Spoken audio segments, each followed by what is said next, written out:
Hello, friends. This is Dave Hurwitz, executive editor at ClassicsToday.com.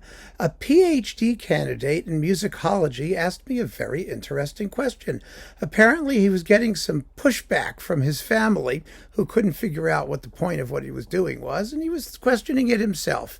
And so he asked me to, kind of speculate about what the value of musicology is today and how is it relevant to contemporary listeners.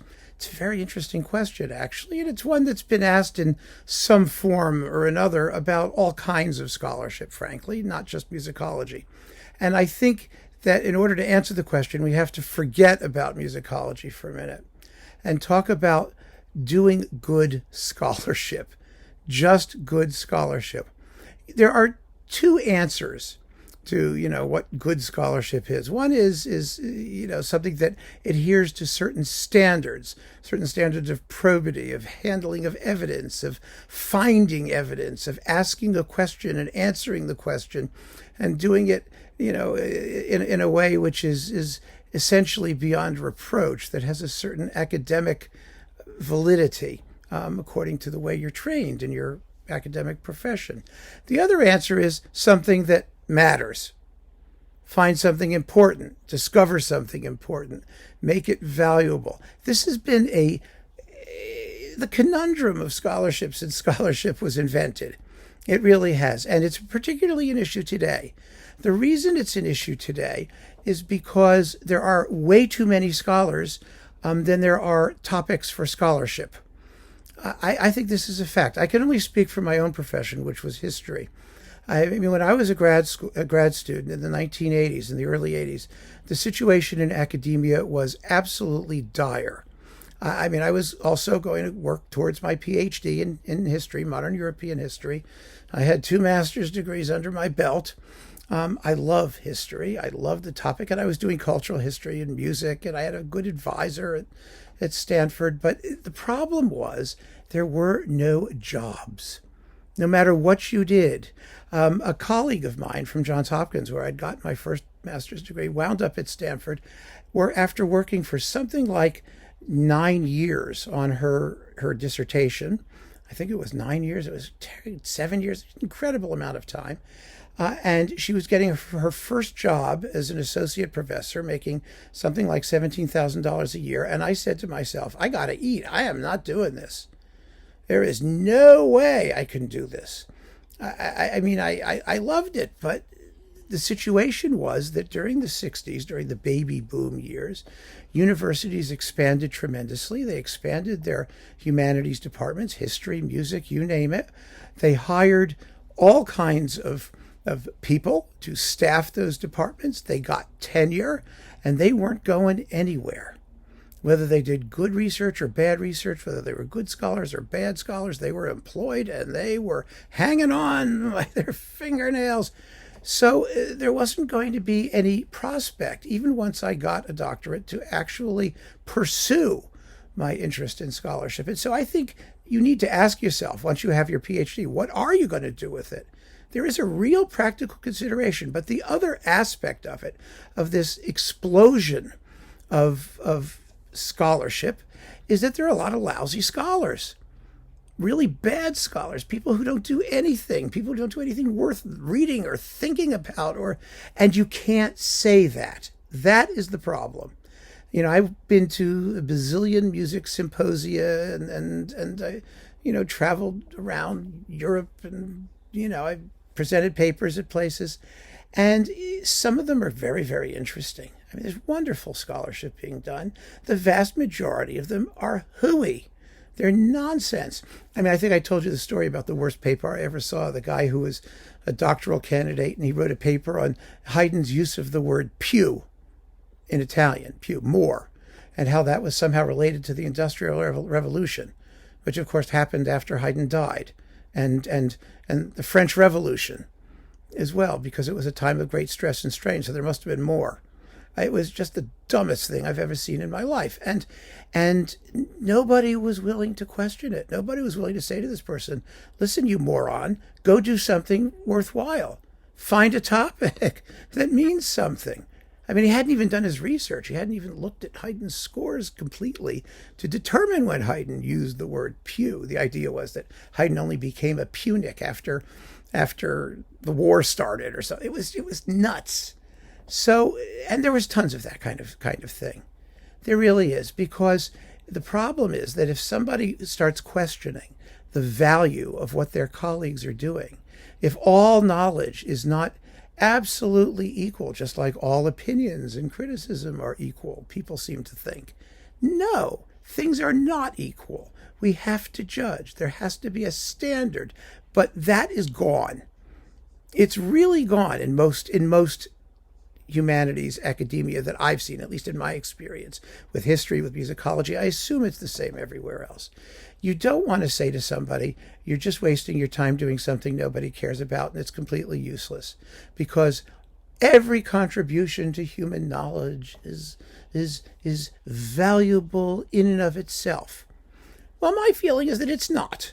And that was always an issue. That's why I had a good time going to these symposia, because I had no skin in the game. I had no job, so I could raise my hand and ask whatever question I wanted, no matter how embarrassing it was. And people were somewhat relieved that every so often there was someone there who would, call the nonsense for what it was. So you need to ask yourself, why are you doing this, and what do you want to do? What do you hope to achieve by doing it? One of the things that has happened in musicology particularly is this whole subfield called applied musicology. Applied musicology is basically the period instrument people. They're the ones who go back and see what was done at the time of the composer. It's as usual with musicology, it's about like 700,000 years behind actual other studies that we're doing, historiography and the things that we were studying when I was doing history. We were all about what was happening in the period and judging things by the standards of the period and find out what's going on. All of that is not new, but it was sort of new in musicology. And it was new in musicology because people had never thought that once you look into all these treatises about, how to play things, you should actually go and do it. And they went and did it. And what they did, as Richard Taruskin has pointed out a million times, was purely speculative and entirely consistent with modern views of what things should be, what they should sound like. And it has nothing whatsoever to do with what might have actually happened at the time of the composer, because we don't know, and there's no way we can know. And so in order to do applied musicology, I believe you have to accept an unacceptable degree of speculation as fact. What do you do once you've uncovered something? What do you do with the knowledge you have? That is the question. You present it, you offer it to people for their consideration, and then you'll see whether it makes any difference to them. As far as what does musicology have to do with like normal listeners? Well, mostly nothing. And that's okay. That's not what normal listeners care about. We want to hear something that we enjoy. That's all. It's what we care about. We don't care if it's musicologically correct or not.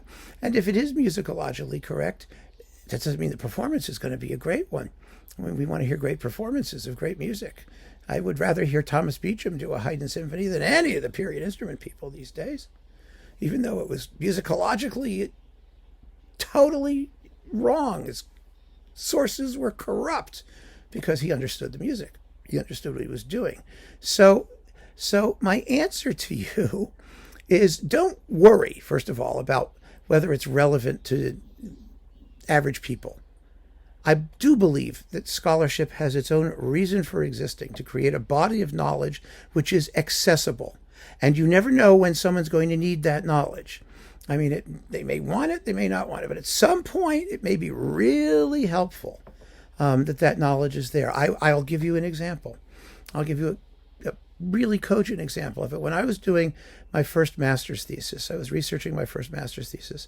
It was on the topic of Der Fall Hindemith, the Hindemith-Furtwängler affair, over his opera Mathis der Maler and his relationship with the Nazi regime and Furtwängler's relationship with the Nazi regime. It's a really interesting topic.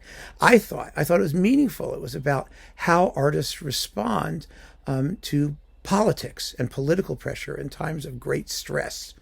And I think that's an interesting question to ask, and a relevant one, because these things keep happening and people react differently. Anyway, the bottom line was I needed to find out what the response was to Hindemith's music in the official journals and periodicals and music magazines in Germany in the 1930s, mostly in the 1930s. And I was doing most of my research at the Library of Congress. Well, there was somebody at some point at the Library of Congress in the Performing Arts Reading Room, which is fabulous. If you ever get a chance to go there, go. Just go and hang out. Look at scores. Talk to the people who work there. Talk to the librarians. They are the most helpful and wonderful people in the world, totally devoted to sharing knowledge. There's something so idealistically pure and orgasmically wonderful about it intellectually.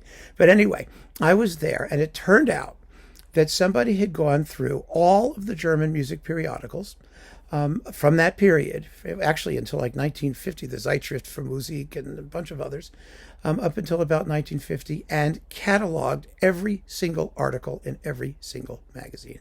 And they just had it sitting there in a card catalog for anybody to look at. Now, maybe once I may have been the only person to look at that stuff, in 50 years, and maybe no one has looked at it since.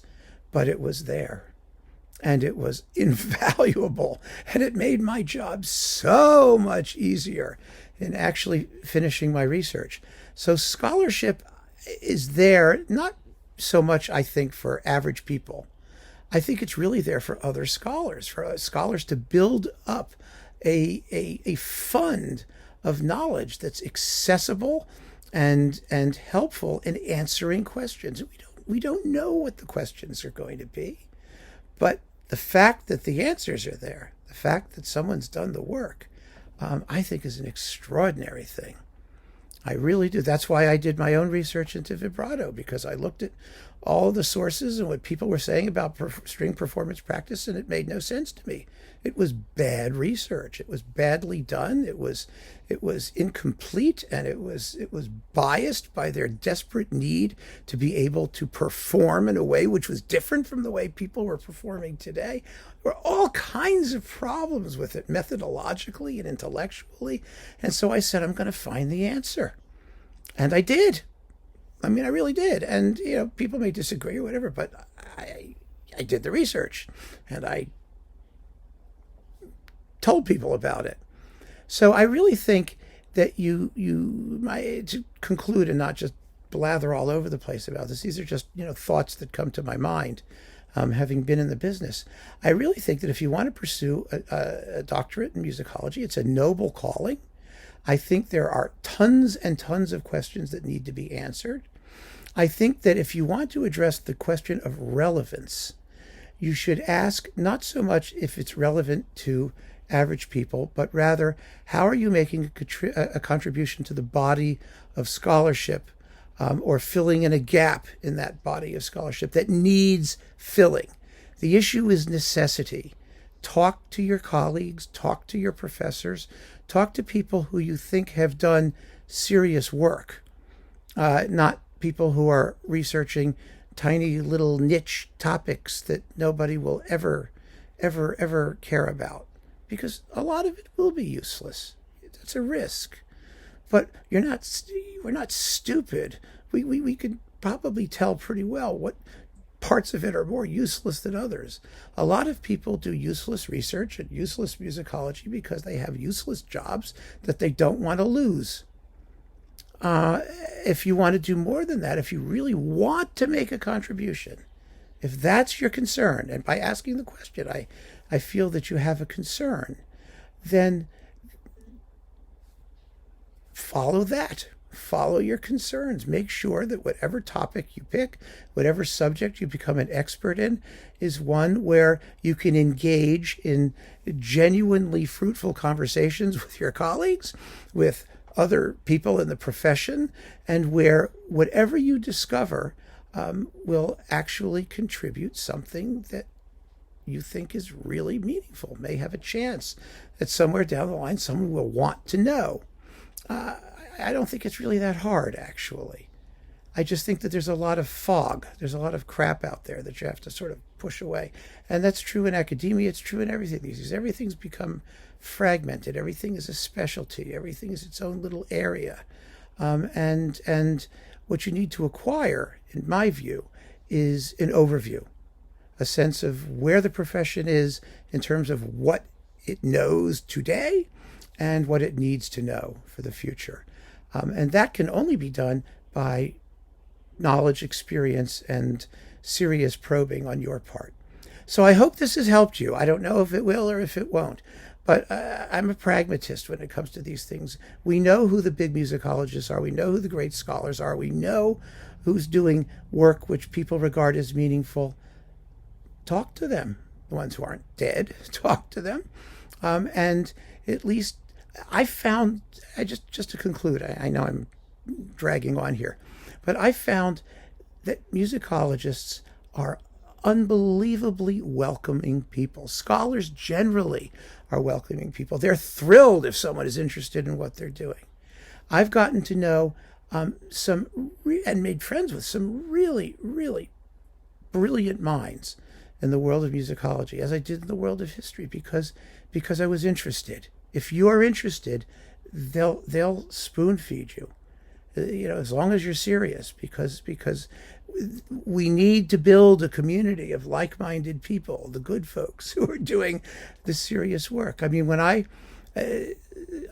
of the most powerful impressions that I had in doing my own research on string performance practice and aesthetics was Philip Gossett, who was handling, the Verdi critical edition and the Donizetti and Bellini critical editions and the Rossini critical edition. He was, the godfather of Italian opera research and scholarship.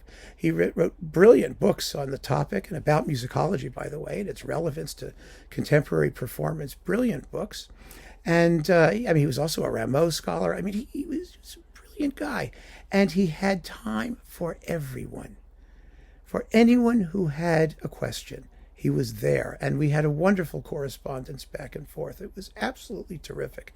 And I got so much encouragement from him because he was doing work that mattered. It mattered in terms of performance today. It does. But also he was interested in sharing his knowledge.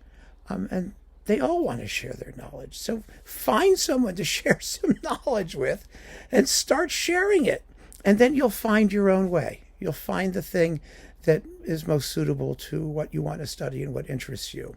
So there you have it. I hope that helps. I really do. Thank you for asking the question, and keep on listening. Take care.